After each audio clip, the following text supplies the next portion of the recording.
Bagaimana pendapat Ustadz tentang Islam Nusantara? Beri jawaban yang tegas, padat. Setelah itu kami tidak akan tanya lain orang lagi. Yang syar'i dan masuk akal. Saya katakan Islam Nusantara lebih kafir dari orang kafir. Assalamualaikum warahmatullahi wabarakatuh. Waalaikumsalam warahmatullahi wabarakatuh. Pemirsa, kali ini saya bersama Romo Kiai Syarif Rahmat akan membahas tentang Islam Nusantara. Ada beberapa statement atau video yang mengatakan bahwa Islam Nusantara adalah lebih kafir daripada orang kafir. Selamat sore, Bi. Sehat, Bi? Alhamdulillah. Ya.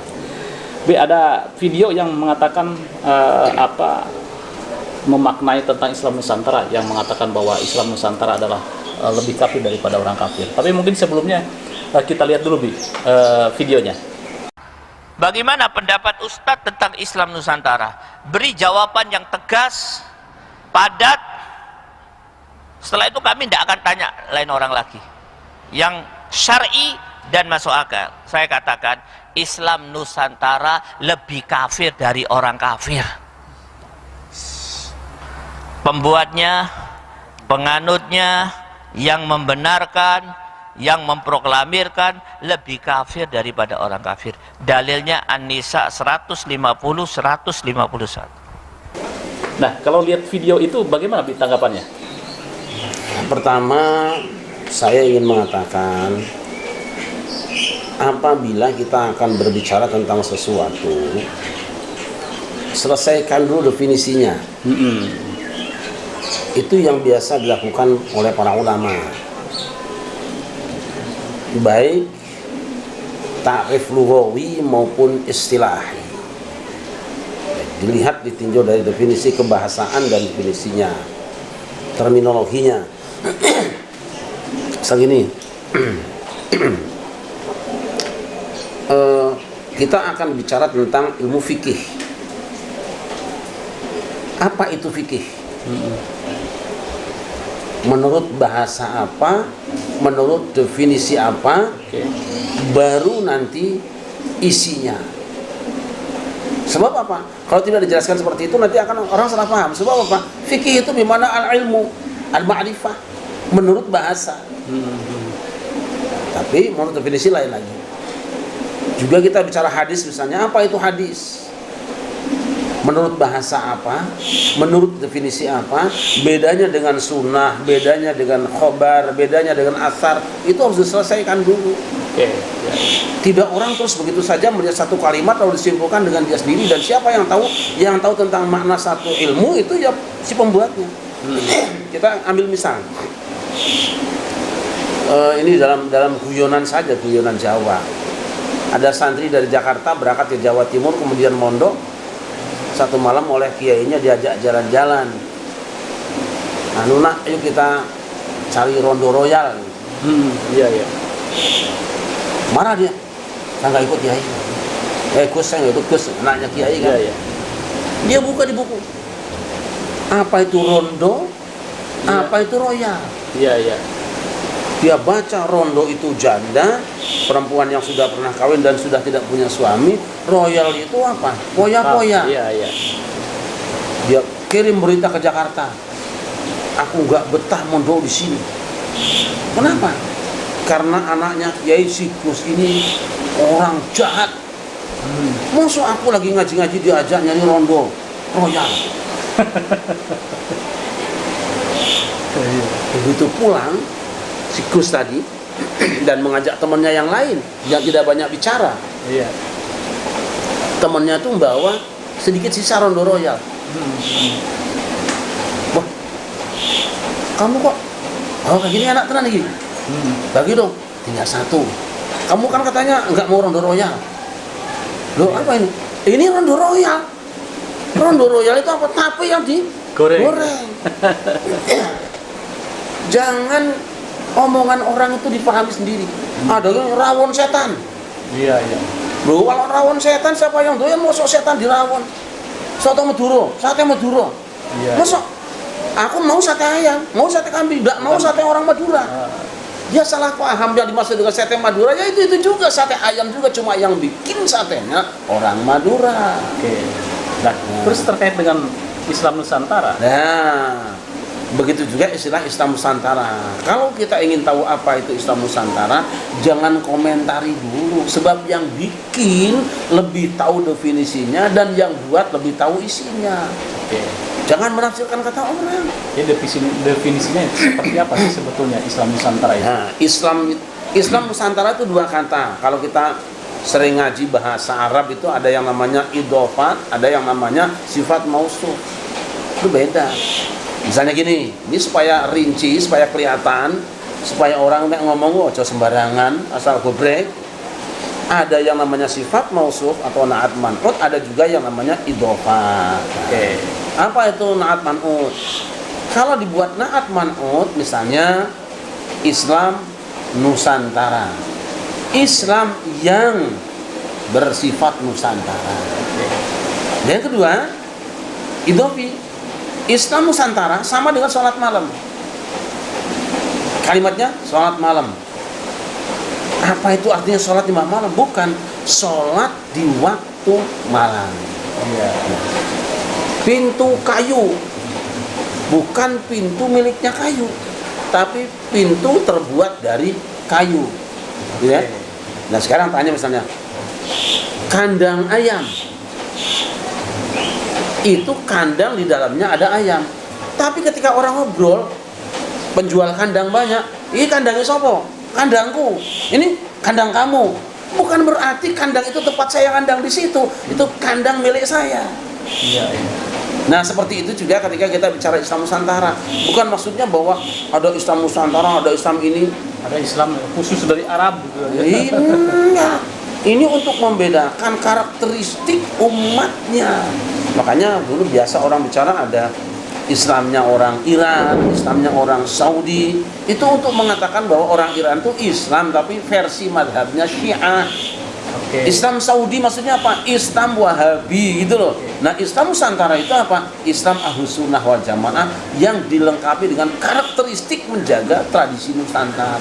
Tapi tidak berkaitan dengan perubahan akidah. Oh tidak. Kemudian tadi ada dalilnya kalau saya baca gitu. Itu bertentangan dengan surat An-Nisa 150 sampai 151 kalau tidak salah. Quran itu tafsirnya ya yang benar bacanya, jangan sembarangan main tafsir saja. Ayatnya innalladzina kafaru billahi wa rasulihi wa yaquluna nu'minu ba'di wa nakfuru ba'di wa yuriduna an yattakhidhu baina dzalika sabilan wa ulaika humul kafirun haqqan wa atadna kafirun adzaban alim. Sesungguhnya orang-orang yang kafir kepada Allah dan Rasulnya. Iya, iya. Farriqu bainallahi wa rasulihi wa yuriduna an yattakhidhu baina dzalika sabila. Sesungguhnya orang-orang yang kafir kepada Allah dan Rasulnya. Siapa orang kafir? Orang yang tidak beragama Islam, mengingkari Allah. Kemudian orang yang memisahkan antara Allah dan Rasulnya, mengatakan sebahagian beriman, sebagian tidak beriman. Umat Islam Indonesia itu insya Allah lebih baik daripada orang yang mencelanya. Iya. Mereka beriman kepada Allah dan Rasulnya. Gimana nggak beriman? Sudah bersyahadat, mereka sudah sholat, sudah ibadah haji, sudah puasa, sudah zakat kok. Dan mereka tidak pernah mengatakan beriman sebagian, nggak sebagian. Yang mana yang sebagian tidak beriman? Quran mereka pakai, hadis mereka pakai, fikih mereka pakai. Bahwa kemudian ada budaya-budaya lokal Indonesia yang diselaraskan dengan syariat, itu keahlian bukan keingkaran. Karena apa? Syariat itu ada yang mahdoh, ada yang ghair mahdoh. Syariat itu ada yang praktiknya dikerjakan oleh Rasul, contohkan Rasul, tapi ada juga yang tidak contohkan, yang bisa dikembangkan. Seperti itu. Lu kalau sekarang mau bid'ah kan bid'ah semua nanti. Saudi Arabia kalau mengadakan sholat istisqa itu mesti hari Jumat. Nabi tidak pernah menentukan hari Jumat loh. Itu bid'ah. Kalau mau dibilang bid'ah. Nah, hal-hal seperti ini seharusnya kita bisa memahami bahwa Islam itu selalu bisa diterima di segala kawasan karena sifatnya yang rahmatan lil alamin. Rahmatan lil alamin itu apa? Kalau makan tidak harus korma atau gandum. Wong orang Indonesia bukan itu makanannya. Iya. Dia tetap berlaku bagi orang-orang yang makan nasi. Rahmatan lil alamin itu bukan harus Kita harus tiba-tiba ketika bersyahadat kemudian berubah semua namanya jadi bahasa Arab semua, kemudian pakaiannya Arab semua, makanannya Arab semua, musiknya Arab semua. Tidak. Justru Islam itu bisa diterima oleh semua kalangan masyarakat, oleh semua budaya lokal setiap daerah, sehingga tidak harus mematahkan ranting yang kering. Nah, itulah karakter tawon yang tidak diimani oleh umat Islam Indonesia yang mana? Kita balik sama dia. Yang tidak diimani itu yang mana? Justru kalau ada orang yang mengkafirkan orang yang menyatakan dirinya Islam, ayatnya, wala taqulu liman alqa ilaikum salam lasta mu'mina. Jangan kamu mengatakan pada orang yang menyampaikan salam pada kamu bukan mukmin. Salam loh. Iya, iya. Masa orang yang sudah beribadah tiap hari mengaku agama Islam naik haji segera dibilang orang kafir? Karena mungkin ada pemikiran bahwa Islam ya Islam, jangan ada embel-embelnya, Bi. Betul, makanya harus dipahami Islam Nusantara itu bukan istilah agama Islam Nusantara. Islamnya ya tetap Islam. Islam yang disesuaikan yang dianut oleh umat Islam Nusantara yang kemudian diselaraskan dalam hal kebudayaan dengan budaya yang ada di Indonesia dengan tidak merusakkan budaya Nusantara. Tradisi-tradisi yang ada di Nusantara yang baik kemudian dipadukan dengan syariat Islam, dan itu banyak. Mungkin salah satu contohnya Universitas Islam Negeri. Nah, ada Islam Negeri juga. Bukan Islam negeri dan Islam luar negeri ya. Iya, Islam swasta. Biasa saja. Jadi ini sebenarnya untuk memudahkan orang, karena kan kalau tidak menggunakan bahasa yang mudah kepanjangan nanti kan. Misalnya Islam yang dianut oleh umat Islam Nusantara kepanjangan. Iya. Rumah tempat merawat orang sakit, rumah sakit, kelamaan kita ngomong kan gampang aja. Jadi Islam Nusantara itu konotasinya adalah Islam aswaja ya, Ahlus Sunnah wal Jamaah yang berakidah Asy'ariyah Maturidiyah, Iya. bermadhab Syafi'i, dan tasawufnya ikut Al-Ghazali dan Junaidi Al-Baghdadi, yang kemudian tetap memelihara kearifan lokal. Ya. Itu Islam Nusantara. Oke. Ada closing statement, Bi, terhadap persoalan tadi bahwa lebih kafir dari orang kafir. Gini saudara-saudara, saya ini orang yang dulu jujur aja benci dengan ucapan Gus Dur. Saya marah betul ketika beliau mengatakan sesuatu di wawancara dengan media Indonesia. Saya marah Tentang apa itu? tentang reformasi. Jadi ketika itu Gus Dur bikin pernyataan begini, ya kalau nanti presidennya bukan Pak Harto lagi ya Indonesia rusak. Oh gitu ya, ya, ya. Saya tangkap ini Gus Dur berarti antek-antek orde baru nih. Ketika mahasiswa, ketika masyarakat sudah menghendaki ada reformasi, tapi kami, kebencian kami, kemarahan kami tidak dipendam, kami berangkat.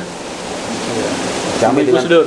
iya, saya kalau nggak salah dulu Joko Krismianto, Kiai Toha Ghofar, Kiai Khalid Rasyad, Kiai Muhasim itu datang salah sowan pagi-pagi, diterima dengan baik. Gus Dur orang santai, juga seperti tokoh-tokoh lain, santai aja diterima, kita minum teh bareng, makan kacang, terus ada apa? Gitu kan. Kita sampaikan, panjenengan kok ngendikonya begitu Gus. Apa itu? Itu yang kemarin di media itu. Dia panjenengan mengatakan bahwa kalau presidennya bukan Pak Harto lagi ya Indonesia rusak. Iya, iya. Ini kan menyalahi keinginan perubahan Iya. mahasiswa dan masyarakat Indonesia, karena Pak Harto kan sudah kelamaan mungkin. Nah, saatnya manito. Salahnya di mana? Ya itu begitu. Ya enggak salah, bener tuh. Gimana salahnya? Lo kalau nanti yang terpilihnya Pak Harto lagi, ya tambah rusak. Jadi apa yang di otak kita itu berbeda dengan yang di dalam pikiran beliau. Begitu dijawab begitu ya selesai lah. Kita tadinya mau debat bahwa apa alasannya harus pertahankan Pak Harto. Iya.